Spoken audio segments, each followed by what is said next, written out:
ہے کہ صبح سے شام تک درجنوں لوگ اگر بات کرتے ہیں تو ان میں سے کثرت ان لوگوں کی ہوتی ہے جو طلاق کے بارے میں بات پوچھتے ہیں۔ طلاق شریعت نے اس کو جائز رکھا ہے، جب میاں بیوی کا نبھانا ہو ان کے رشتے کو توڑ دیا جائے اور طلاق ہو جائے، اس کو شریعت نے جائز رکھا ہے۔ لیکن میرے نبی کریم صلی اللہ علیہ وسلم نے فرمایا یہ وہ والا جائز کام ہے جو جائز تو ہے پر اللہ کو پسند نہیں ہے، جائز لیکن مالک اس کو پسند نہیں فرماتا۔ بڑی تیزی کے ساتھ گھر ٹوٹنے لگے، کچھ طلاقیں تو ایسی ہیں جو شادی کے کچھ عرصے کے بعد ہی ہو جاتی ہیں، اور ایسا بھی ہم نے دیکھا ہے کہ 5 بچوں کے بعد بھی طلاق ہو گئی۔ وہ پھول سی کلیاں جو ابھی پوری طرح مہکنا بھی نہ سیکھ پائی تھیں کہ وہ مسل دی گئیں، بچے بکھر گئے،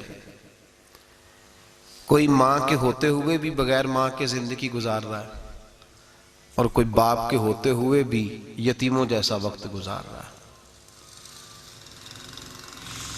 ہم نے روز لوگ مسائل پوچھتے ہیں تو بڑی باریکی کے ساتھ میں دیکھتا ہوں، چیزوں کو غور کرتا ہوں کہ آخر کون سی ایسی وجہ ہے جو گھر توڑ دیتی ہے، گھر ٹوٹ جاتا ہے، بکھر جاتا ہے۔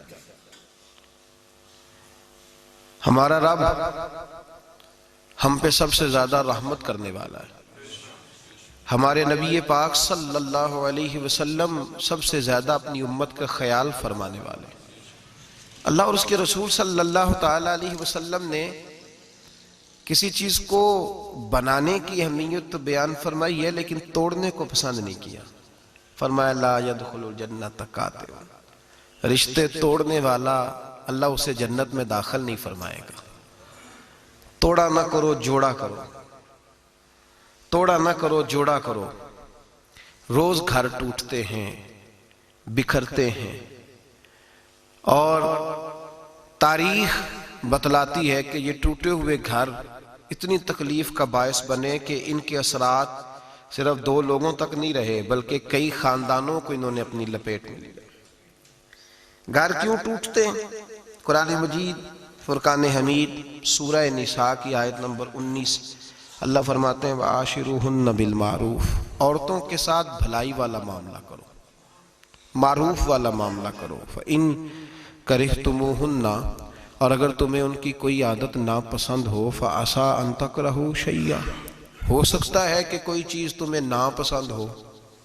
لفظ دیکھیے قرآن مجید کے، فرمایا اگر تمہیں ان کی کوئی عادت ناپسند ہو، کوئی چیز ناپسند ہو تو ہو سکتا ہے کہ کوئی چیز تمہیں ناپسند ہو۔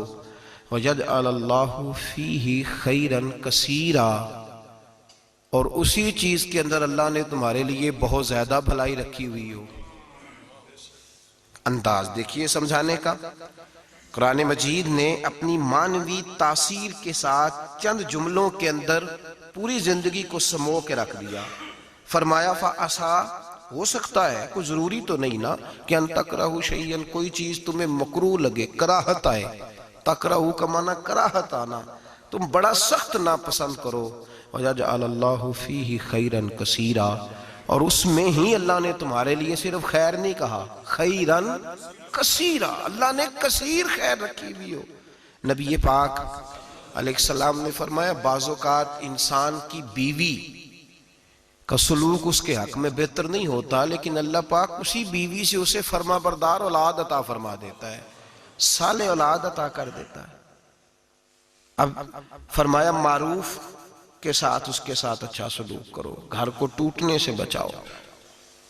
قرآن و سنت نے ہماری جو رہنمائی کی ہے، پہلی بات تو یہ ہے کہ گھر وہ ٹوٹتا ہے جس کی بنیاد ہی صحیح نہیں ہوتی، جس کی دیواریں صحیح نہیں بنائی جاتی۔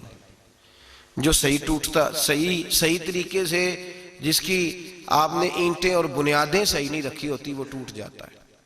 ہم دیکھتے ہیں ہمارے معاشرے کے اندر جو گھر تشکیل پاتے ہیں نا، جو رشتے ہم بچوں کے کرتے ہیں، ان رشتوں کے بارے میں ہمارے نبی پاک صلی اللہ علیہ وسلم نے ہماری بڑی رہنمائی فرمائی ہے، بڑی رہنمائی فرمائی۔ ہم جب رشتہ کرتے ہیں تو ہم جن چیزوں کو بنیاد بنایا جاتا ہے ان چیزوں کو ہم بنیاد نہیں بناتے۔ فقہ کے اندر ایک اصول ہے کفو کا، کہ جب آپ رشتہ کریں تو بچے کے مزاج کو، بچی کے مزاج کو سمجھیں، اس کے مطابق فیصلہ کریں۔ جب آپ رشتہ کریں تو ان کے سٹیٹس کو بھی، بہرحال بہت اونچے گھر کی بچی آپ لے آتے ہیں اور بچے کی وہ حیثیت نہیں تو بڑا مشکل ہو جائے گا ان کے لیے۔ آپ تھوڑا سا لیول کا بھی خیال کریں، آپ تھوڑا سا کفو کہتے ہیں اس کو، خاندانوں کی نوعیت کا، رہن سہن کا بھی کچھ تھوڑا خیال کریں۔ آپ رشتہ جب قائم کرنے لگیں تو اس پہ تھوڑی تحقیق کریں۔ ہمیں ملتا ہی کوئی نہیں تحقیق کرنے والا، کہتے ہیں پھوپھی گھر آ گئی تھی تو ابا جی کہتے ہیں میں مجبور ہو گیا تھا، میری بہن آ گئی تھی۔ تو میں اکثر کہتا ہوں ابا جی بیٹے کے حق میں تو مجبور ہو گئے، تو اگر بہن آ کے کہتی ساری جائیداد میرے نام کر دو، پھر ابا جی کوئی نہیں مجبور ہوتے، پھر چپ رہتے ہیں۔ اس معاملے میں بچے کو جھونک دیا آگ میں، بالکل کوئی ان کا آپس میں معاملہ نہیں بنتا تھا۔ کہتے ہیں میرا بھائی آ گیا تھا۔ بھائی عجیب بات ہے، بھائی اگر آ کے آپ کو کہتا ہے کنویں میں چھلانگ لگاؤ تو آپ کہیں گے میرا بھائی آ گیا تھا تو میں نے خودکشی کر لی۔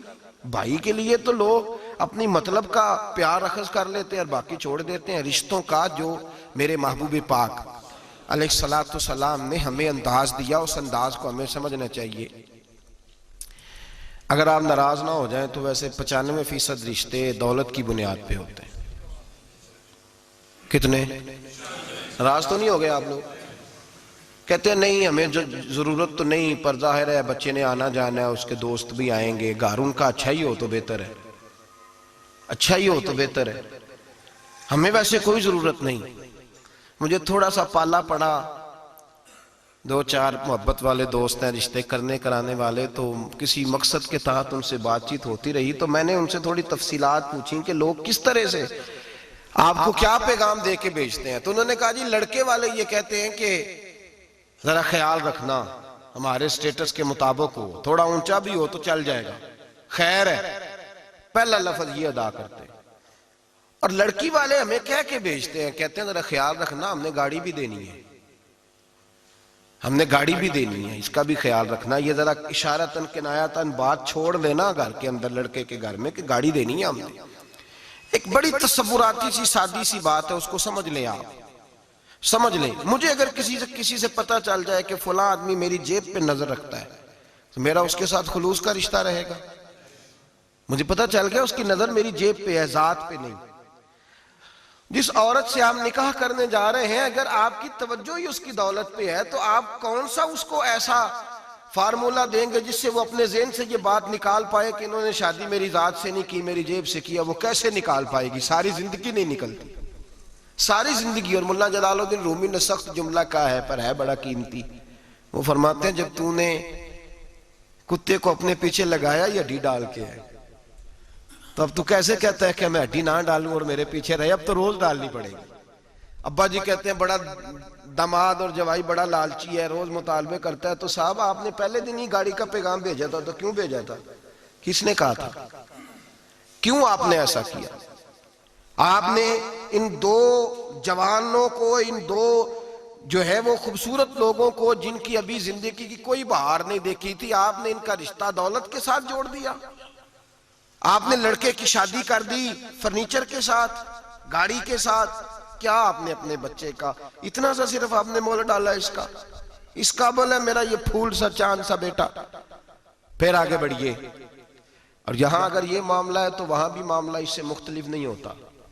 لڑکی کو بھی سمجھنا چاہیے کہ اگر میں اس کو، پھر کہتے ہیں جی داماد صاحب لالچ بڑا کرتے ہیں، اور بھی تو وہ لالچ کرے گا، آپ نے اس کو لالچ پہ لگایا تو کرے نا۔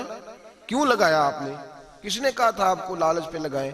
کیوں آپ نے وہ سارے مد و جزر اس کی؟ ہم جو غریب لوگ ہوتے ہیں، سادے لوگ گھروں میں، ہم بھی جب رشتہ دیکھنے جاتے ہیں تو کرائے کی کار لے جاتے ہیں ان پہ پریشر ڈالنے کے لیے۔ وہ بھی کوئی عام تو نہیں نا گولیاں کھیلے ہوتے، وہ بھی ہماری طرح کے ہیں، وہ بھی پڑوسیوں کے برتن منگا لیتے ہیں کھانا کھلانے کے لیے، وہ بھی دوسروں کا سامان لا کے قالین بچھا لیتے ہیں۔ تو ایک طرح